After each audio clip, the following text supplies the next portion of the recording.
നമസ്കാരം, ഞാൻ ദിനേശ് സൗപർണിക. ഇന്നത്തെ സന്തോഷം നിങ്ങളായിട്ട് പങ്കുവയ്ക്കുന്നത് കുറച്ച് വിത്തുകളായിട്ടാണ് കേട്ടോ. ഇതിൻ്റെ കാരണം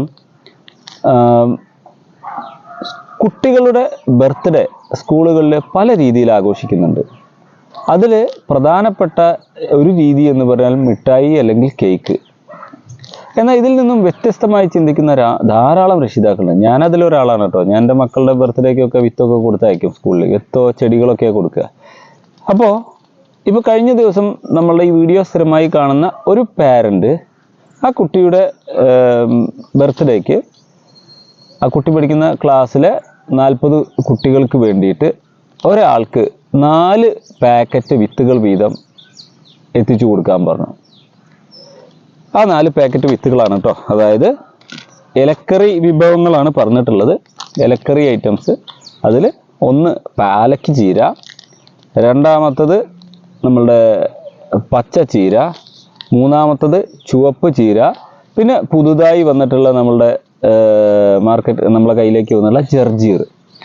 ഈ 4 ഇല വിഭവങ്ങളുടെ എന്താ ഇല വിഭവങ്ങൾ അദ്ദേഹം തിരഞ്ഞെടുത്തതെന്ന് എനിക്കറിയില്ല.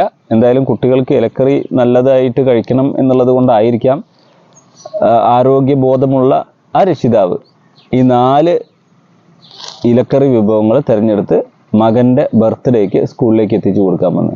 അപ്പം ഞാൻ എല്ലാവരോടും പറയുന്നത്, നിങ്ങൾ ബർത്ത്ഡേക്ക് ആയിക്കോട്ടെ, അല്ലെങ്കിൽ വെഡ്ഡിങ്ങിനായിക്കോട്ടെ, മറ്റെന്ത് ഫങ്ഷൻ ആയിക്കോട്ടെ, ഒരു വേറിട്ട രീതിയിലേക്ക് നിങ്ങളുടെ പ്രവർത്തനങ്ങളിൽ മാറ്റുക. അപ്പം ഞാൻ ഇത് പറയാനുള്ള പ്രത്യേക കാരണം, ഞാൻ ആ പാരൻറ്റിനോട് ചോദിച്ചു, ഇതിലും നല്ലത് മിഠായി അല്ലേ, നമുക്കൊരു 4 ദിവസത്തെ സമയം വേണം എന്നാണ് ചോദിച്ചപ്പോൾ 2 ആഴ്ച കഴിഞ്ഞിട്ടാണ്. അപ്പോൾ അതുകൊണ്ടാണ് മുൻകൂട്ടി പറഞ്ഞത്. അപ്പോൾ മിഠായി വേണ്ട എന്നുള്ളൊരു തീരുമാനത്തിലാണ്. ഒരു പുതുമ ഇനി. അപ്പം ഞാൻ പറഞ്ഞു, ഈ കൊണ്ടുപോകുന്ന വിത്തുകളെല്ലാം മുളപ്പിക്കുന്ന എന്തെങ്കിലും ഇതുണ്ടോ? പല വീടുകളിലെ ഫ്രിഡ്ജുകളിലും TV സ്റ്റാൻഡിൻ്റെ മേലെയൊക്കെയാണ് ഈ വിത്തുകൾ ഇരിക്കുക. അപ്പോൾ അദ്ദേഹം പറഞ്ഞത്, 40 കുട്ടികൾ 4 പാക്കറ്റ് വിത്ത് കൊണ്ടുപോയിട്ട്